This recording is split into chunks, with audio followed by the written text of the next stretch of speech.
자, 이제 임대차 하겠습니다. 자, 책은 364페이지죠? 예, 364페이지.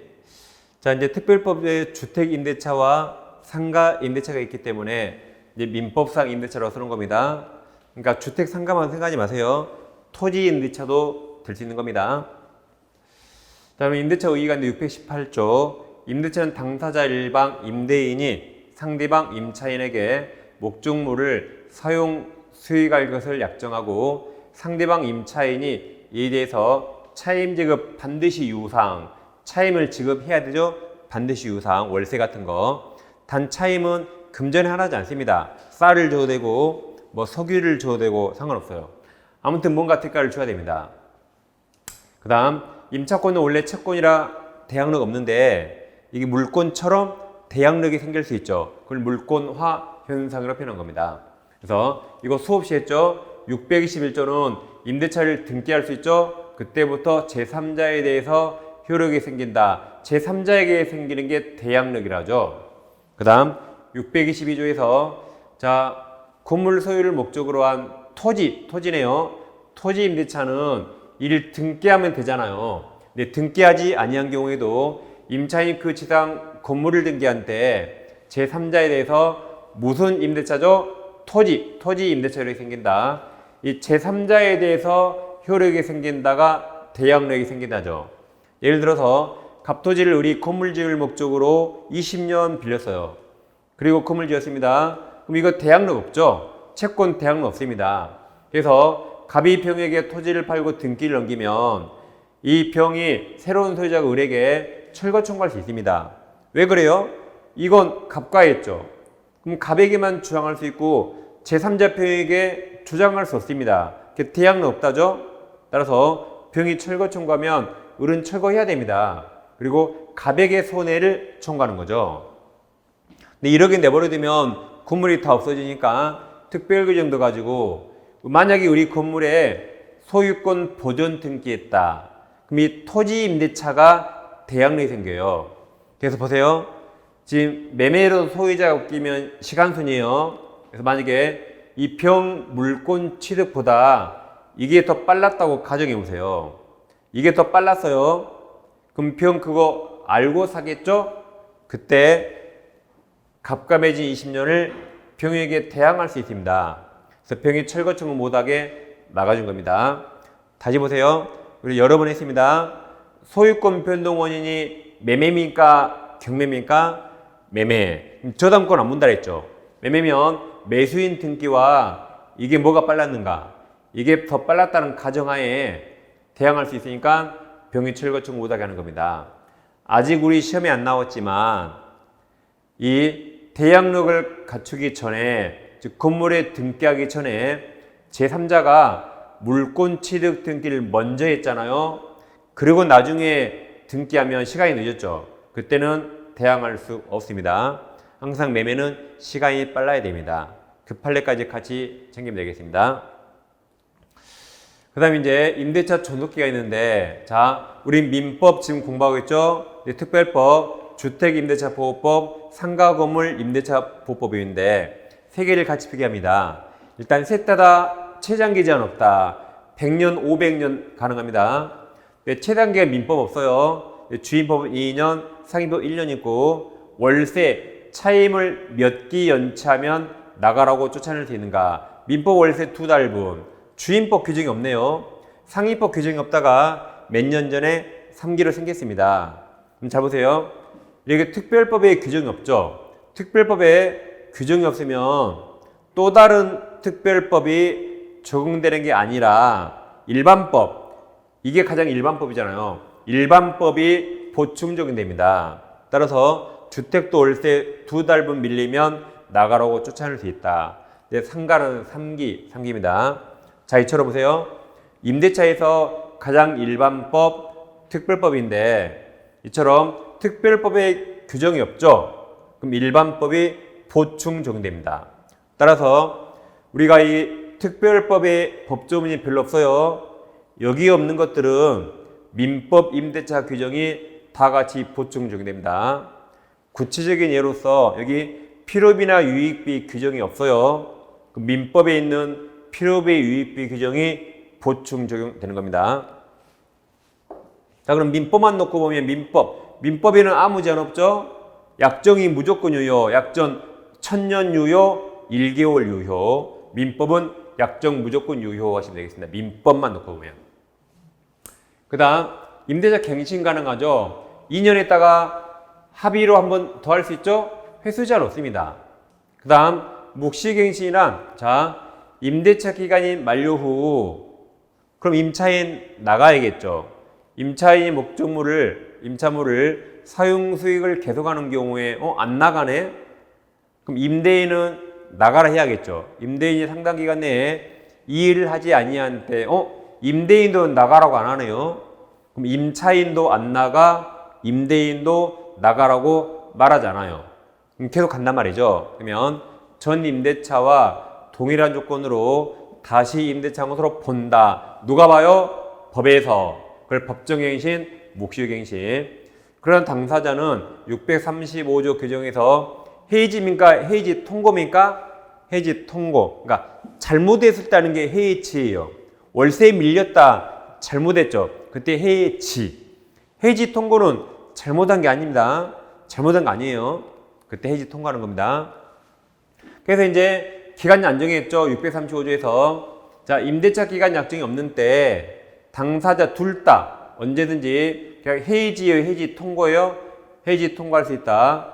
그러니까 기간 약정 안 한 것이 잘못한 건 아니죠. 그럼 해지 통고하고, 해지 통고하면 상대방에게 준비할 시간을 줍니다.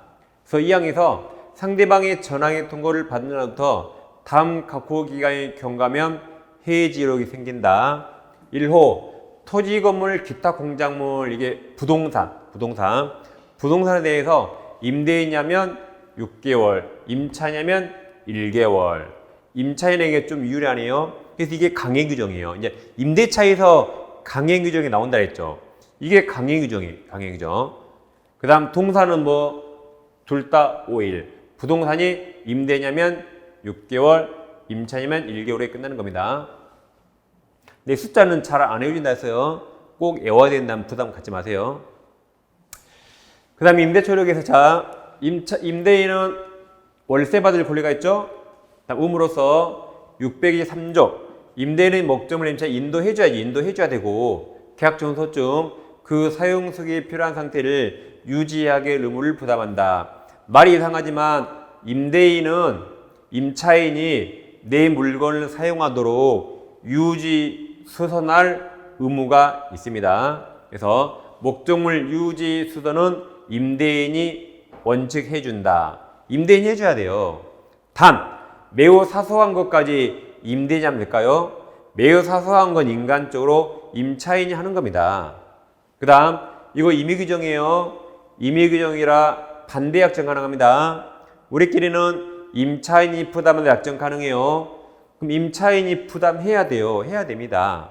단 그러더라도 소규모 수선만 임차인이 합니다. 대규모 수선은 여전히 임대인이 해줍니다. 그럼 자, 정리합니다. 교통정리 잘하세요.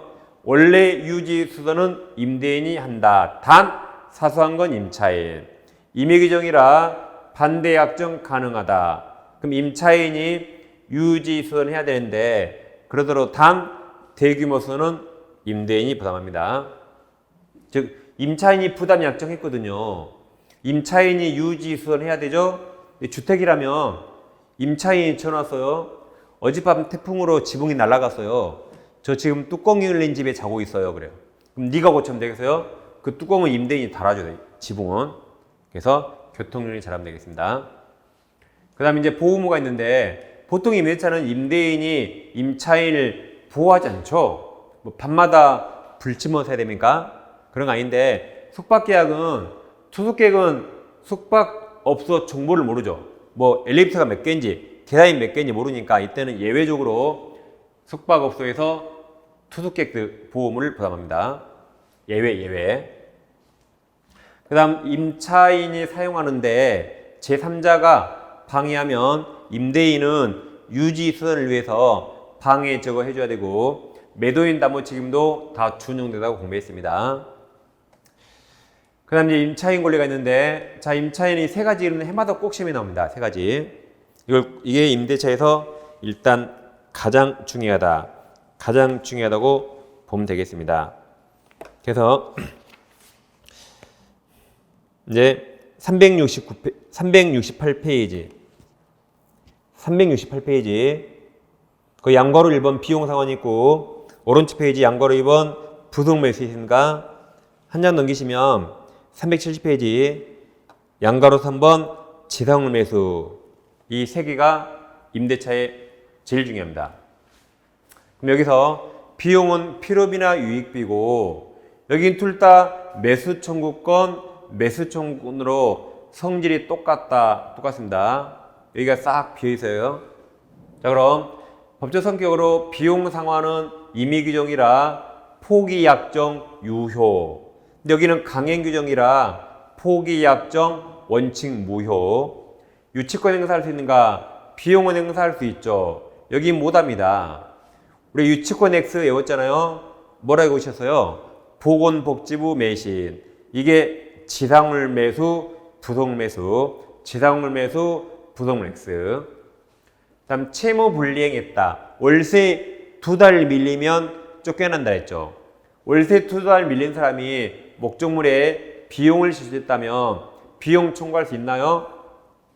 네, 청구할 수 있어요. 외웠습니다. 도둑님도 비용 청구할 수 있다. 도둑보다 훨씬 착하니까 청구할 수 있다. 이 매수 청구를 못합니다. 일시사용의 명백하다. 딱 이틀 빌려가지고 비용을 지출했다. 청구할 수 있나요? 생각하지 마세요. 도둑도 청구할 수 있죠. 무조건 청구할 수 있다. 이 매수 청구를 못합니다. 기간은 여기 6개월 내 여기 기간 없어요. 그래서 두 개는 완전히 다르고 이건 시험에 안 나온 적 없습니다. 이건 반드시 외우셔야 됩니다. 이제 하나씩 자세히 보는 겁니다. 이게 가장 기본이에요. 그다음 먼저 비용은 626조에서 임의 규정 그랬죠? 1항 임차인이 임차물을 보증에 관한 필요비 지출한테 임대인 상환을 청구할 수 있다. 필요비는 지출한 즉시 청구하고 필요비는 꼭 드려야 할 돈, 2항 임차인이 유익비 나왔나요? 유익비는 꼭 돈을 드릴 필요가 없지만 꼭 지출할 필요 없는데 돈을 지출하니까 가치가 증가한 겁니다. 뭐 화장실을 리모델링했다, 주방을 리모델링했다, 그런 거. 그럼 유익비를 지출한 경우에는 임대 종료시입니다. 여긴 즉시, 여긴 종료시. 그 다음 말 중요합니다. 그 가액 증가가 현존한 때 하나요. 그 말은 유익비만 나와요. 필요비는 가액 증가가 없더라도 청구할 수 있다. 그 다음에 임차인은 지출한 금액이나 그 증가액을 상환해야 된다. 임대인이 상환을 해야 되죠. 그러니까 임차인이 청구할 수 있다. 이 경우 유익비의 경우 법원은 임대인 청구 우회에서 상당한 상환기간을 허용할 수 있다. 그러면 유치권 행사 못한다고 공부했습니다. 이처럼 임의 규정이라 비용 상호 폐지 약정 유효입니다. 그래서 임대차 종료 시 임차인이 목적물을 원상회복이나 원상복구 약정한 거죠. 이거 유효고 이때는 유치권 행사 못한다고 이미 다 공부했습니다. 자, 그 다음 유익비는 아까 리모델링 했다 이런 거. 그래서 유익비는 임차인이 임차물의 객관적 가치가 증가해야 돼요. 증가시키기 위해서 투입한 비용을 말한 것이므로 임차인이 임차 건물 부분에서 간이 은십정을 경영하기 위해서 부착시킨 시설물 불가한 간판은 임차인에게만 필요하고 객관적 가치가 있는 거 아니죠? 간판은 철거 원상회복 대상이에요. 이걸 유익비라 할 수가 없습니다. 다음 건물을 중축하잖아요. 우리 판례가 원칙 동의성이 없다고 봐요. 그러니까 이건 애초에 부속물이 아닙니다. 좀 이따 하겠지만 부속물은 동의성이 있는 겁니다. 없으니까 이건 애초에 부속물이 아니고 이건 비용 상환, 유익비, 비용 청구 문제입니다. 그럼 이건 강행 규정, 이건 임의 규정이잖아요. 임의 규정. 그래서 포기 약정 가능하다. 그래서 판례가 어렵습니다. 건물 임차인이 자신 비용을 들여 중축 나오면 동의성 없어요. 애초에 부속물 아니에요. 이건 비용 문제입니다. 다시 증축한 부분을 임대인이네요. 임대인 소유로 기속시키기로 한 약정. 이 약정이 비용 상환 청구 포기 약정으로 유효입니다. 약정은 특별한 사유면 유효예요. 포기 약정은 유효 임의 규정이라 유효하므로 그 약정이 이건 애초에 부동물 아니에요. 부동물 매수청구권을 포기하는 약정으로서 강행 규정 반하여 무효라고 할 수 없습니다. 그 말이 애초에 부동물 아니에요. 강행 규정 아니에요. 무효 아닙니다. 여기는 이쪽이라 유효란 말입니다. 그 다음 또한 그 증축 부분의 원상회복이 불가능해서 유익비 상환 청구 못합니다. 임의규정이라 포기했잖아요. 그럼 달라고 못한다. 임의규정. 이건 애초에 임의규정 비용 문제고 부동물이 아니란 말입니다. 그 다음에 이제 부동물로 갈 텐데 자 646조가 있습니다. 여러분 책은 이제 369페이지 자 1항 건물 기타 공작물 임차인이죠. 한마디로 건물 임차인 토지 X 건물 임차인이 그 사용 편익을 해서 누구 동의죠? 임대인 동의어도 이에 부속할 물건이 있는데 임대차 종료 시에 임대인에서 부속 매수를 청구할 수 있다. 이 항에도 임대인으로부터 매수하는 것도 똑같습니다. 그럼 부속물은 독립성이 있어야 돼요. 건물의 구성 부분이 되면 독립성 없는 겁니다. 따라서 매수 청구 못한다. 다음 부속물은 건물 자체에 객관적 편익이 있어야 돼요. 따라서 임차인에게만 필요한 임차인에게 오로지 특수 목적이 필요하다. 그건 편익이 없어서 매수 청구 못합니다. 그래서 외우세요. 우리 책을 빨리 읽는다. 속독 한다. 속독편 외워요. 그럼 독립성 없어서 X, 객관적 편익 없어서 X. 속독편. 자, 그럼 이제 부득된 물건이 임차인 구성 부분 넣으면 독립성 없죠. 일체가 된 경우 특별한 사정이 없는 한 부속물 매수 청구 대행이 된다가 틀렸죠. X. 그 다음 이제 예를 들어보세요. 갑건물을 을과 임대차인 거죠. 건물 임차인 을이 을돈으로 파란색을 설치했어요. 그럼 이 파란색은 왼쪽 기존 건물과 독립성이 없거나 있거나 둘 중에 하나입니다. 그럼 파란색이 왼쪽과 독립성이 없다는 말은 왼쪽이 부합된 거예요. 그럼 전부 갑소유가 된 겁니다. 그럼 갑소유가 됐는데 을돈으로 지었잖아요. 그럼 을은 나갈 때 유익비 청구받고 나갑니다. 이번에는 파란색이 왼쪽 건물과 독립성이 있대요. 그럼 을돈으로 지어서 을소유가 됩니다. 근데 기간이 끝나잖아요. 그는 을은 원칙 원상회복으로서 이거 철거해야 돼요. 원상회복으로 원칙 철거해야 된다. 근데 아까 법조문에서 임대인 동의 얻어서 지었거나 또는 원래 갑소유인데 갑으로부터 돈 주고 샀대요. 이때 한해서 내 건물 네가 사, 내 거 네가 사라고 매수 청구할 수 있다. 그럼 바로 매매가 형성이 되는 거죠. 이거 강행 규정이라 배지약정 무효라고 아까 다 했습니다.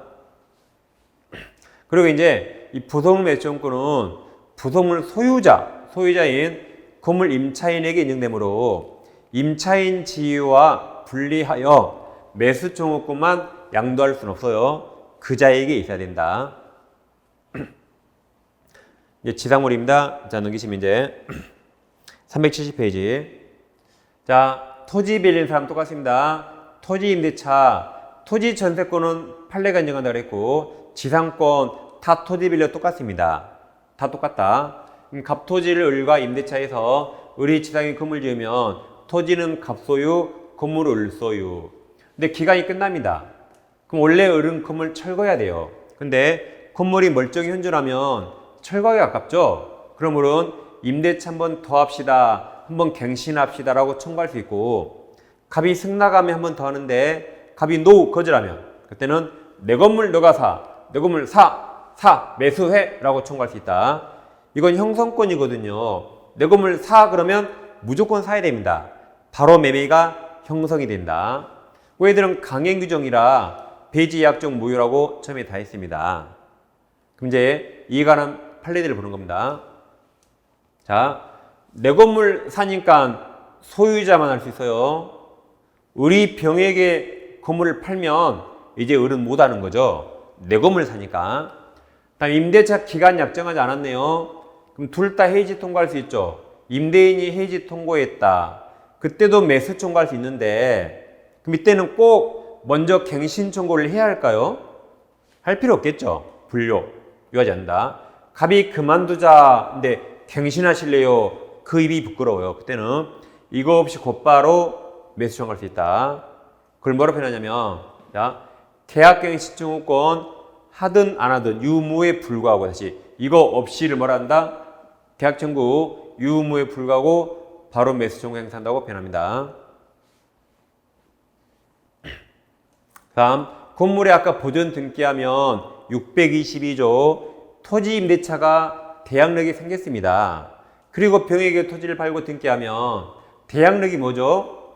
갑에게 행사할 수 있는 걸 제3자에게 행사할 수 있다. 그래서 우리 갑에게 재산을 매수할 수 있다면 토지 양수인 병에게 할 수 있다.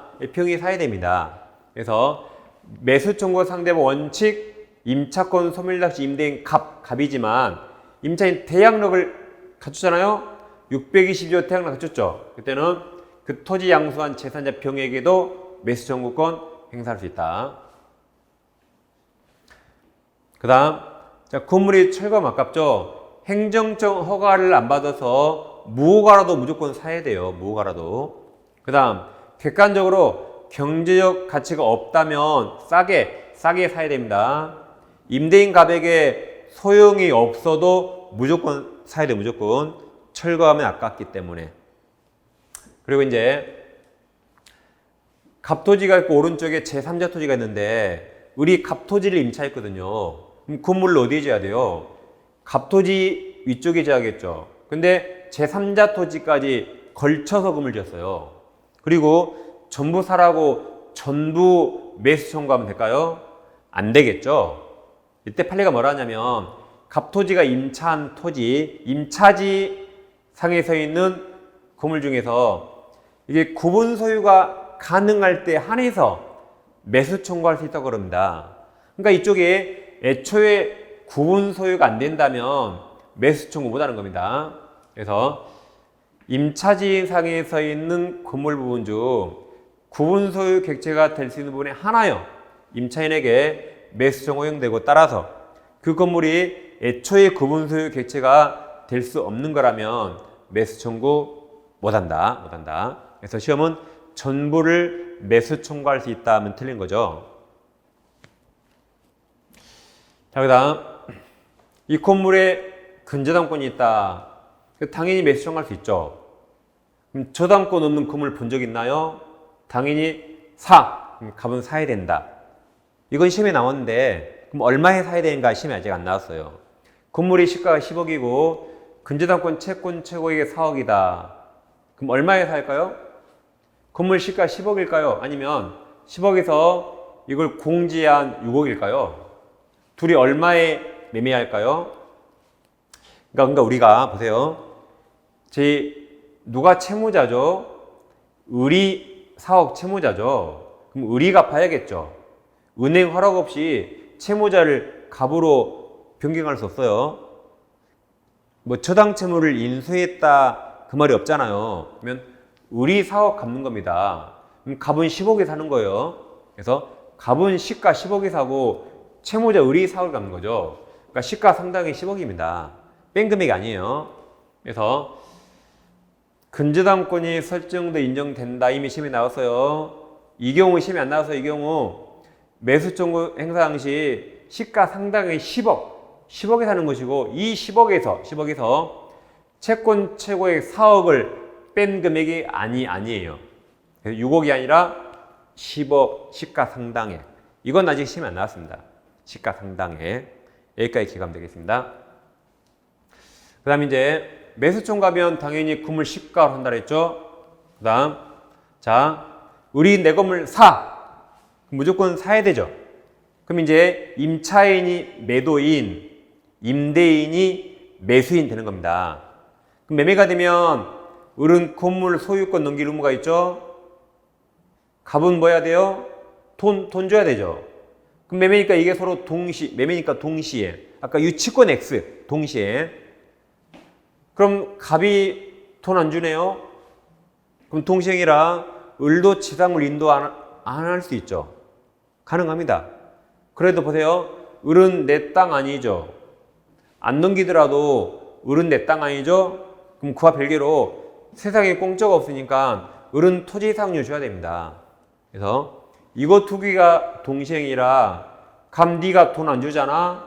그럼 나도 건물 안 넘겨. 그러더라도 갑 토지를 사용하니까 토지 사용료 줘야 된다. 서로 별개입니다. 줘야 돼요. 아무튼 유치권 X 동시행이다. 그 다음에 임차인은 차임을 지급해야 되는데, 자, 건물 기타 공작물 있는 차에서 차임인치 이익이죠. 이익이 다를 때 의무 위반이라 해지 통고가 아니라 해지하고 곧바로 쫓겨난다. 동전은 전과 같다. 건물 기타 공작물 소유 또는 식목 체험 목적을 목적으로 한 토지도 전조 이익을 준용한다. 결론, 건물도 이익이, 토지도 이익이. 그래서 아까 민법은 다 이익이, 월세 2달분 이익입니다.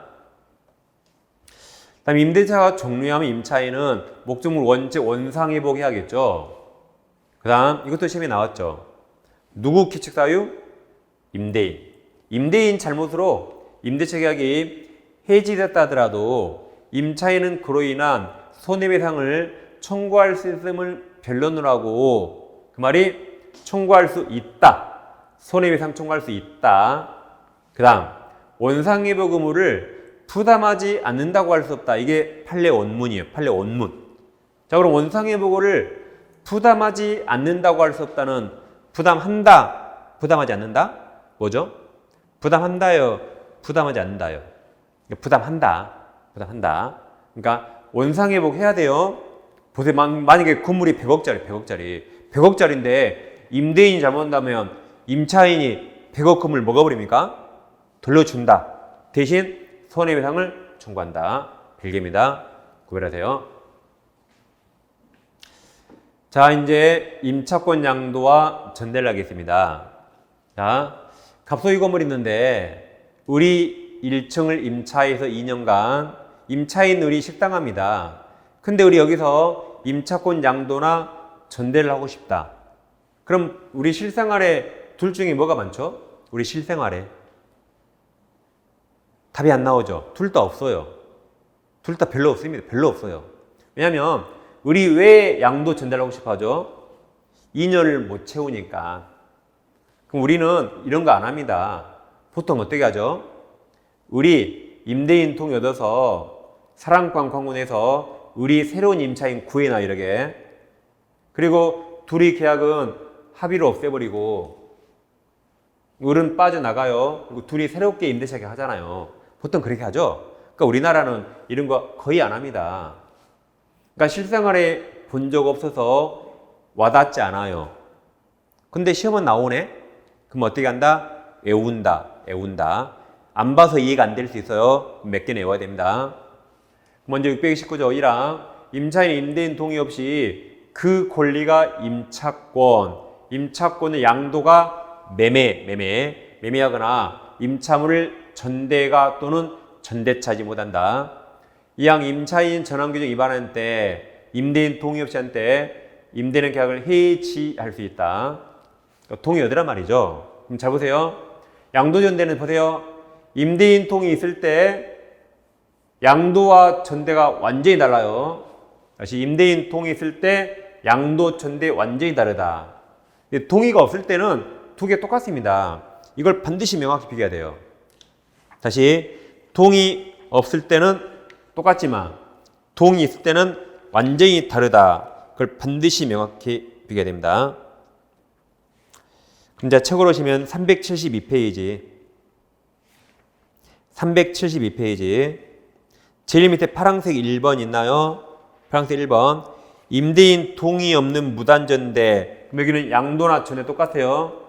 똑같은 겁니다. 가로 열고 양도 써놔요. 가로 열고. 똑같다.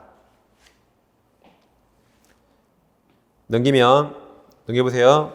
374페이지. 자, 거기는 상단에 파란색 2번이 뭐죠? 임대인 동의 있는 적법전에 서 있죠. 여기죠, 이거? 이건 지금 없어요. 이건 시험에 거의 안 나오니까.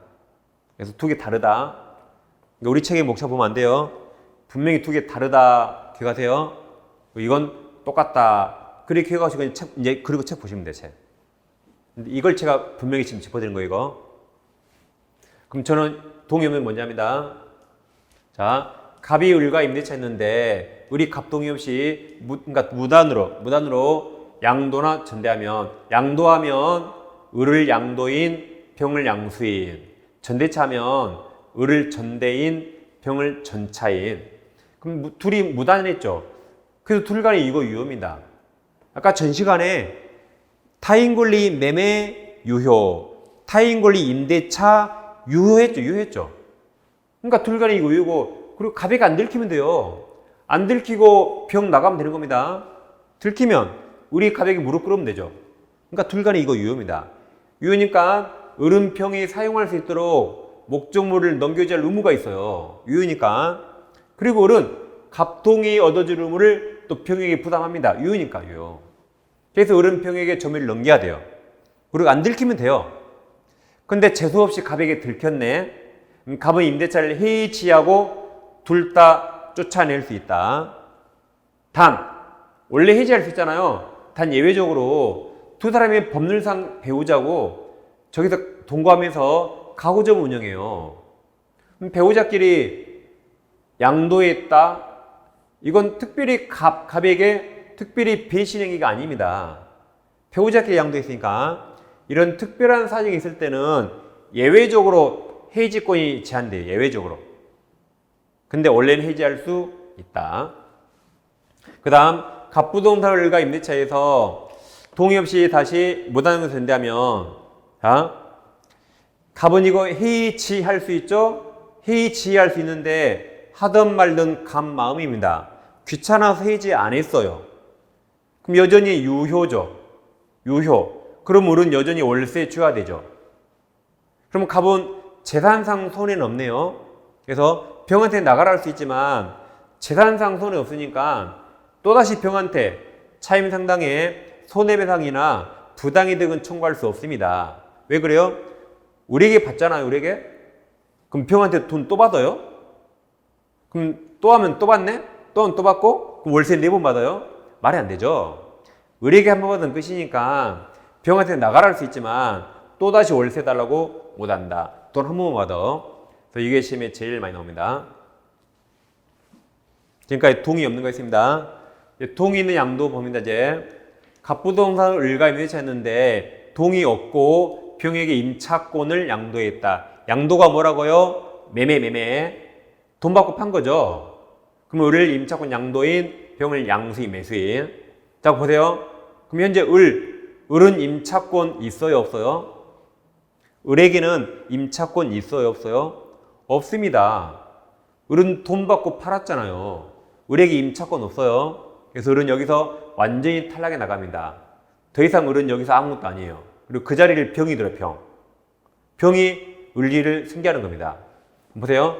병이 을지를 승계한단 말은 갑과 을이 맺은 계약이 갑과 병한테 그대로 따라온단 말입니다. 그러니까 임차권 양도는 설명할 게 없으니까 우리 책이 없는 거예요. 그냥 임차인만 병으로 바뀐 거예요. 병이 이 자리에 들어오니까 임차인만 병으로 바뀐 거라 뭐 설명할 게 없어요. 그냥 특별히. 그러니까 시험에도 안 나와요. 나오면 따가나. 이 계약 내용만 상기됩니다. 그 말은 이제 을 대신 병이 사는 거예요. 인사도 을은 안 해요. 인사도 을 대신 갑에게 병 인사해요.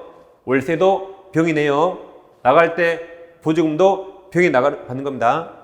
이게 생겨나는 겁니다. 그럼 시험 문제 따가나. 그럼 만약에 우리 갑에게 월세에 밀린 연체 차임이 있다. 이건 갑과 을 간의 채권 채무라 원칙 병에 생겨지지 않습니다. 시험 문제 영원히 이거 따가나요. 계약 내용만 생겨야 된다. 뭐 양도는 설명할 게 없어요. 사람만 바뀐 거야, 사람만. 근데 전대는 완전히 다릅니다, 전대는 갑부동사 을과 임대차 했는데 동의였고 다시 빌린 물건을 다시 빌려준다. 그럼 우리를 전대인, 병을 전차인. 자, 그럼 병이 직접 좀 하는데, 자, 그럼 을은 임차권 있어요, 없어요? 있습니다. 임차권 있어요. 그러니까 을도 그 자리에 머물러 있고 그때 밑에 한 명이 더 생긴 거예요. 이게 전대차입니다. 그러니까 양도보다 전대가 임대인에게 더 유리합니다. 양도는 을은 탈락에 나갔죠. 을은 가백이 인사 안 하고 병만 인사해요. 근데 전대는 을 머물렀으니까 을도 인사하고 병도 인사하죠. 기분 좋잖아요. 그러니까 실생활에 그나마 전대가 좀 있는 거예요. 임대인에게 더 유리하니까. 그럼 자, 전대차 한번 잡으세요. 이건 차권이라서 갑과 을만 구속당하죠. 갑과 을만. 이것도 차권이라 이 계약. 을과 병만 구속당하죠. 그럼 이 계약은 병과 아무런 상관이 없고 이 계약은 갑과 아무런 상관이 없습니다. 그럼 도대체 갑과 병이 무슨 계약했나요? 한 적 없죠. 갑과 병은 아무 계약이 없는데 갑동이하의 갑부동산을 병이 사용합니다. 근데 둘이 아무런 계약이 없잖아요. 그러니까 법에서 둘간의 관계를 만들어준 겁니다. 법에서 전차인은 직접 의무를 부담하라고 써 있어요. 그럼 반대해서 가면 임대인은 직접 전차인에게 권리 행사할 수 있답니다. 다시 직접 인사하라고 써놨어. 인사하라고. 그러니까 갑은 직접 병에게 권리 행사할 수 있다. 그리고 전대차 하면 임대차도 그대로 살아있죠. 그러니까 갑은 을에게도 여전히 권리 행사할 수 있고 병에게도 권리 행사할 수 있다. 단 병이 갑에게 직접 권리 행사한다 이런 법 규정 없어요. 그래서 병은 을을 대위에서는 권리 행사했지만 직접 못합니다. 그리고 이제 보세요. 이 둘 간의 관계는 뭐 시험에 안 나와요. 이 계약 내용 그대로 따릅니다. 그래서 을과 병 관계는 그 내용에 따라 시험에 안 나와요. 갑과 을도 그 계약이 구속당해요. 그래서 갑과 을이 임대차는 전대차 상립자에서 아무 영향 받지 않습니다. 따라서 임대는 여전히 을에게 권리 행사할 수 있다. 그래서 고맙게도 동의해 줬으니까 병에게도 권리 행사할 수 있고 을에게도 여전히 할 수 있다. 그래서 이런 건 시험에 안 나옵니다. 시험은 이 갑과 병 이 관계가 시험에 나와요. 둘 간의 관계는 법에 쓰였다는 게 603조인데 603조. 자, 1항 임차인이 임대인 동의여도 임차물을 전대한 때 이제 써있죠. 병은 직접 갑에게 의무를 부담한다라고. 근데 직접 권리 행사한다는 말 없어요. 그러니까 병은 을을 대위해서 권리 행사하는 겁니다. 이 경우 뭐 중요하지 않은데 이 경우 자, 이 경우 보세요. 이 경우 전차인은 전대인 을에 대한 차임 지급으로서 임대인 갑에게 대항하지 못한다. 말은 엄청 어렵지만 시험은 거의 안 나옵니다. 무슨 말이냐면 둘이 전대차 계약 지켜야 되죠. 전대차 계약에서 차임 지급 시기가 매달 15일인데 15일이 되기 전에 10일 날 월세를 보냈어요. 그럼 우리 갑에게 갖다 주면 끝나는데 우리 깡패 같은 놈이라 깡패 같은 놈 을이 그 돈 받아서 을이 돈 다 써버렸습니다. 그럼 갑이 병에게 월세 청구할 수 있어요. 그럼 병이 저 을에게 줬는데요 라고 대항하지 못하고 병은 갑에게 다시 줘야 돼요. 그리고 병이 을 잡아서 그 돈 받아오면 결국 한 번 준 꼴이죠. 결국 그 말입니다. 뭐 중요하지 않은데. 다음이야 전항 전대차 규정은 아까 했죠. 여전히 갑은 을에게 권리 행사할 수 있다라고 했던 겁니다. 아무튼 이건 뭐 시험에 거의 안 나와요. 이제부터 시험이에요. 이제 전차인 보호한다 동의 얻었으니까 자, 잘 들어보세요. 이게 기간 만료가 아니라 기간이 남았는데 갑과 을이 합의로 끝냅니다. 그럼 병은 쫓겨나면 안 되겠죠. 병 권리 소멸하지 않는다. 631조 임차 여기 합의죠? 기간 만료가 아니라 합의로 종료하면 병 권리는 소멸하지 않는다. 동의 얻었으니까. 그다음 이제 해지 통고입니다. 어렵습니다. 자, 두 개를 잘 비교해야 돼요. 동의 없고 전대차에서 병이 직접 점유하거든요. 근데 임대차를 기간 약정하지 않았다. 그럼 임대인이 해지 통고할 수 있죠. 그때는 전차인에게 그 사유를 통지해 줘야 돼요. 그럼 전차인이 통지받고 6개월에 나가는 겁니다. 그래서 638조가 해지 통고란 기간 약정하지 않은 거, 해지 통고로 인하여 종료한 경우에 그 임대물이 적법하게 동의 얻어서 전대했을 때 전차인 병에 대해서 그 사유를 통지하지 아니하면 대항하지 못한다가 통지하라. 그 병이 통지받고 6개월에 나갑니다. 638조 이제 판례인데 이번에는 우리 차임을 이익이 연체합니다. 그럼 갑이 해지합니까? 해지 통과합니까? 잘못했으니까 해지한다.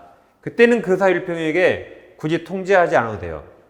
그래서 이때는 해지했죠? 해지하면 전차인 병에 대해서 그 사유를 통지하지 않더라도 대항할 수 있고 그때는 즉시 끝나니까 즉시 쫓겨나. 해지는 시간을 안 준다 그랬죠? 해지 통고만 시간을 준다 그랬죠? 시험은 빨강색, 파란색 바꿔냅니다. 이거 바꾸면 틀려요. 여기는 통고는 통제되고 해지는 할 필요 없다 그 말입니다. 바꾸면 틀린다. 이미 시험에 다 나왔습니다.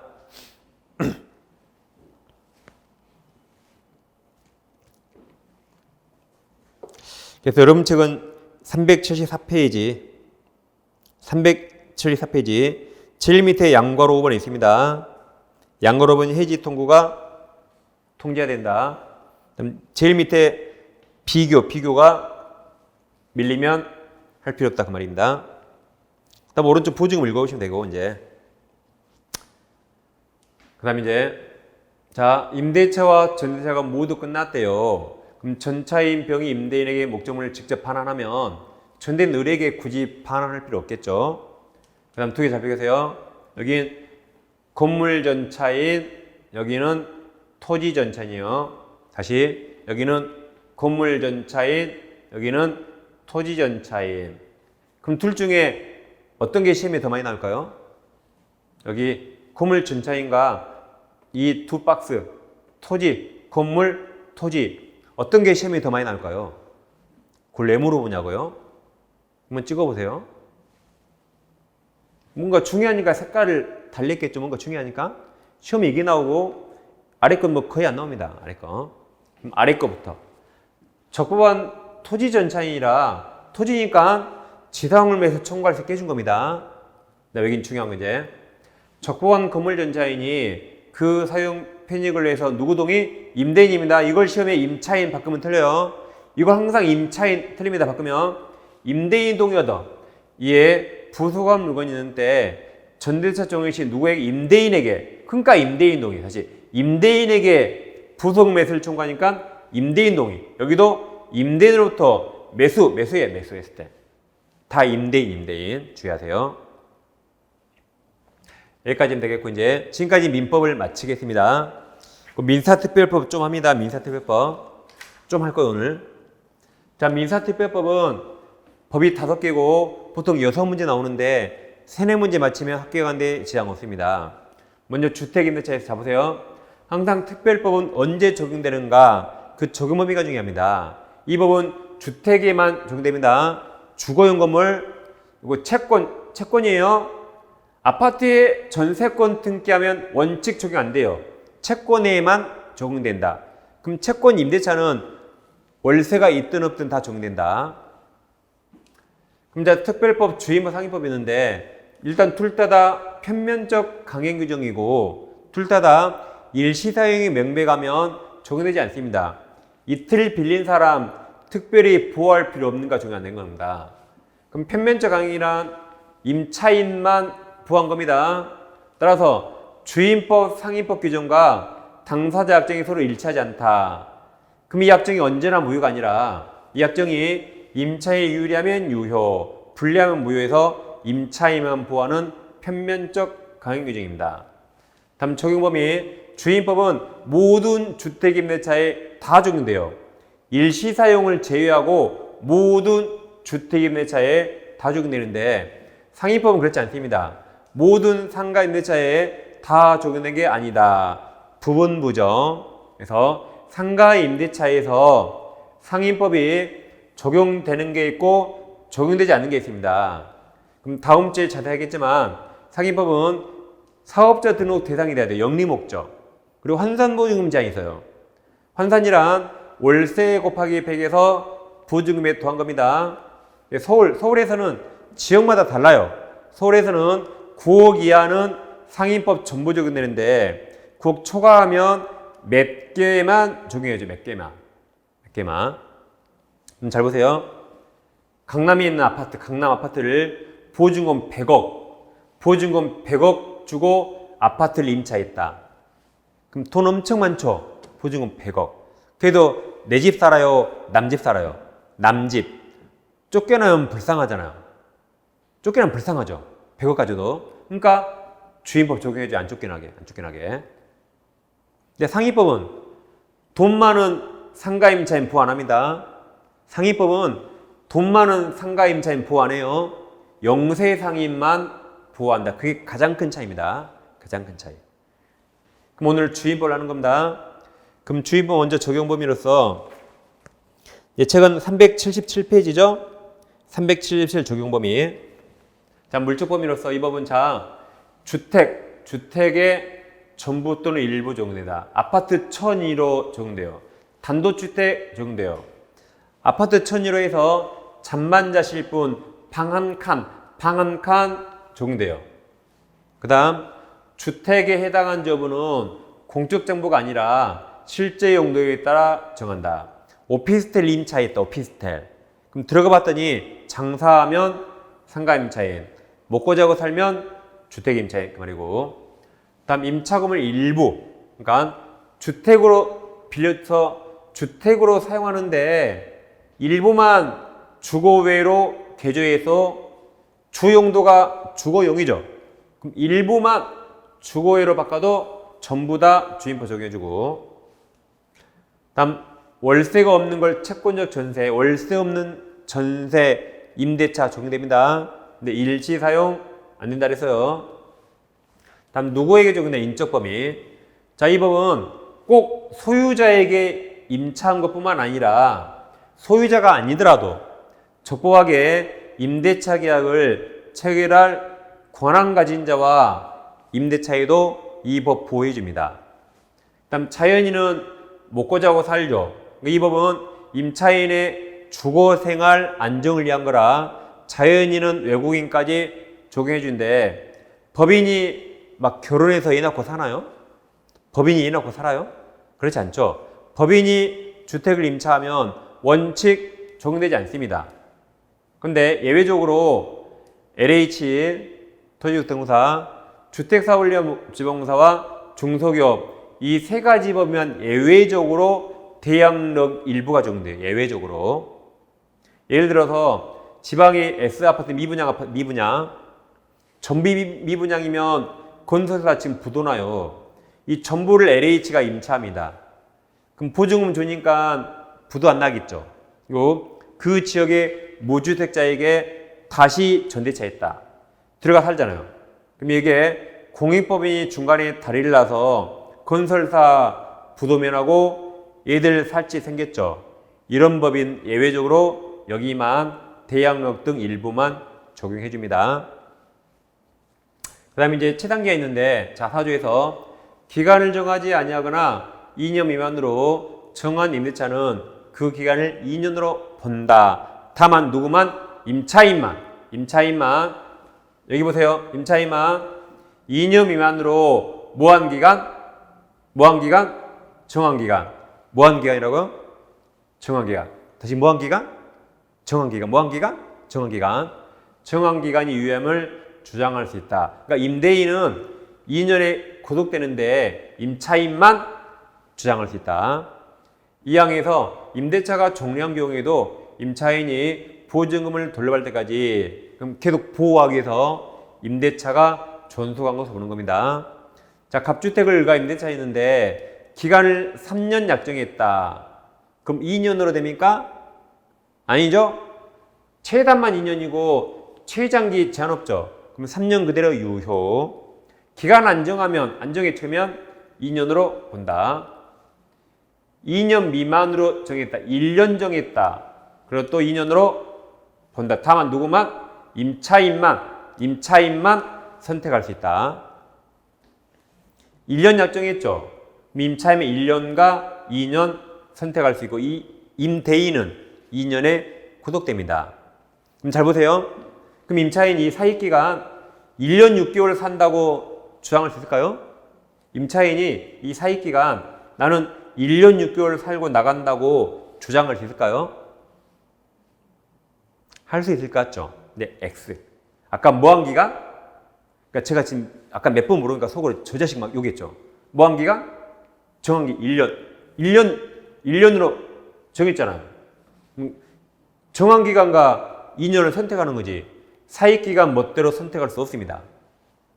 근데 우리나라 대부분 사람들은 할 수 있다고 잘못 알고 있어요. 심지어 변호사들도 할 수 있다고 잘못 알고 있어요. 그러니까 우리가 의리라면 1년 6개월 살고 나가면 돼요. 원래는 안 되는데 아무도 모르니까. 예, 규정입니다. 그 다음 이제 법정기시 있는데, 자,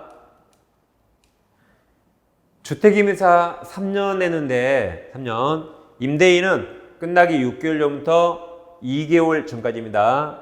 이때 임대는 통계가 돼요. 그러니까 여러분들이 가진 책에서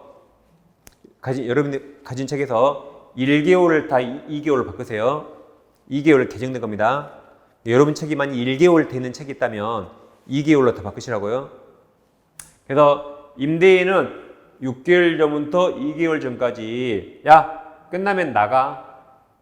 또는 끝나고 더 살려면 보증금 올려줘라고 반드시 이때 통계되고, 임차인은 기산점이 없어요. 계약일부터 끝나기 2개월 전까지 임차인은 통계가 돼요.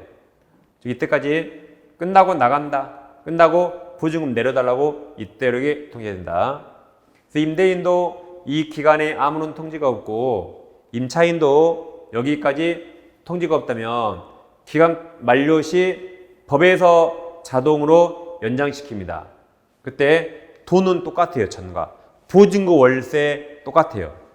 근데 기간은 전과 똑같은 게 아니라 기간은 2년으로 본다. 이처럼 법정인시 되면 기간 2년 내는데 단 여기도 임차인만 언제든지 나간다 해지할 수 있고 3개월 지나면 나갈 수 있습니다. 누구만? 임차인만. 법조문을, 자, 이제 사망 안 했어요. 자, 근데 월세를 밀리면 갱신 안 해줍니다. 그래서 이기 차임액에 달하고 연체한 사실이 있다. 이때는 갱신 안 해줘요. 월세는 잘 냈을 때 준 겁니다. 그리고 아까 임차인만 해지 통지할 수 있고 3개월 지나면 나갈 수 있다. 한 것들입니다. 그대로 책을 참고 읽으시면 됩니다. 그 다음 이제 원래 계약갱신 요구가 상인법에만 있었는데 주임법에도 작년에 들어왔습니다. 그래서 임차인은 계약갱신을 1회 안에서 행사할 수 있고 이 경우 갱신되는 임대차 2년으로 본다. 즉 예를 들어서 갑주택이 아파트가 10억짜리인데 우리가 계약 2년에 보증금 6억 받고 임대차에서 6억 받고 그리고 2년이 지났거든요. 2년이 지나니까 아파트가 2년 만에 15억으로 오른 겁니다. 요즘 아파트 최근에 좀 올랐죠 많이. 그럼 여러분이 갑이라면 앞으로 이제 어떻게 하고 싶어요? 이 돈 없는 임차인 쫓아내고 돈 많은 임차인 한 12억짜리나 11억짜리 임차인 받고 싶죠. 그래서 을한테 나가. 그럼 을은 못 나가라고 할 수 있어요. 못 나가. 그럼 우리 안 쫓겨나요. 한 번 할 수 있고 2년간 더 보장된다. 그러니까 여러분 뉴스에서 2+2 들어봤죠. 주임법은 최단기간 2년 보장되고 2년 또 보장되니까 2 플러스 2 투투라 한 겁니다. 그래서 값은 못 쫓아내요. 값은 못 쫓아낸다. 대신 을도 반드시 못 나간다고 해야 됩니다. 그래서 보세요. 임대인 임차인이 반드시 임차인은 끝나기 6개월부터 또 2개월입니다. 여러분 책 1개월로 돼 있는 거 2개월로 다 바꾸세요. 여러분이 가진 책 중에 만약에 여러분 책이 1개월 돼 있다면 2개월로 더 바꿔주세요. 그러니까 임차인은 반드시 6개월부터 2개월 전까지 해야 돼요. 기간에 계약갱신을 요구할 경우 임대인은 정당한 사유 없이 거절하지 못한다. 그 말은 정당한 사유 있으면 거절할 수 있다는 거고 원래 거절 못합니다. 그래서 을은 2년간 더 살 수 있고 못 쫓아낸다. 다만 다음 각 후 어느 하나에 해당하는 경우에 그러하지 아니하다가 임대인은 거절할 수 있다. 다시 그러하지 아니하다가 임대인은 거절할 수 있다. 그 말은 임차인이 쫓겨난다. 그걸 외워두는데 자 이렇게 올 거예요. 이제 대출이가 밥을 엄청 많이 먹어요. 밥 많이 먹기로 타고났다. 그래서 막 살이 막 포실포실 막 저기가 아니라 포실포실해요. 그래서 이렇게 포실포실하게 타고난 대출이가 있어요.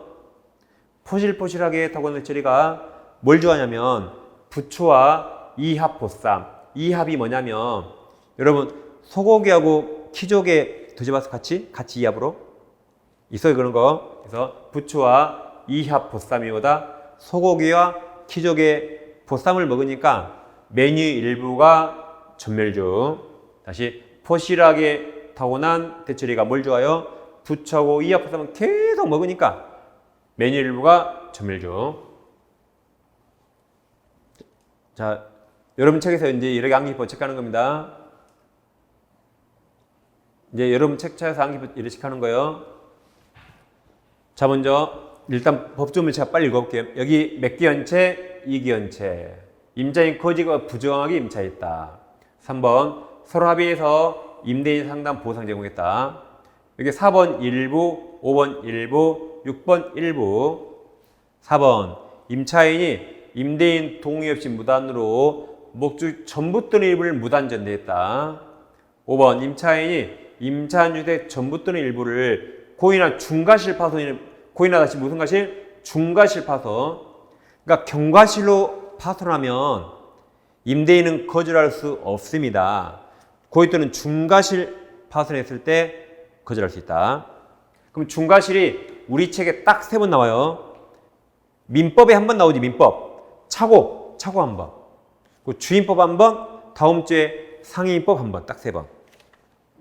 그 다음 6번 임차한주택 전부들 일부가 매실돼서 임대료 달성을 못하다. 7번 임대인이 다음 강목이란 이걸 가목, 나목, 다목 다음 강목의 어느 하나에 해당하는 사유로 목적주택 전부들은 여기 대부분이네요.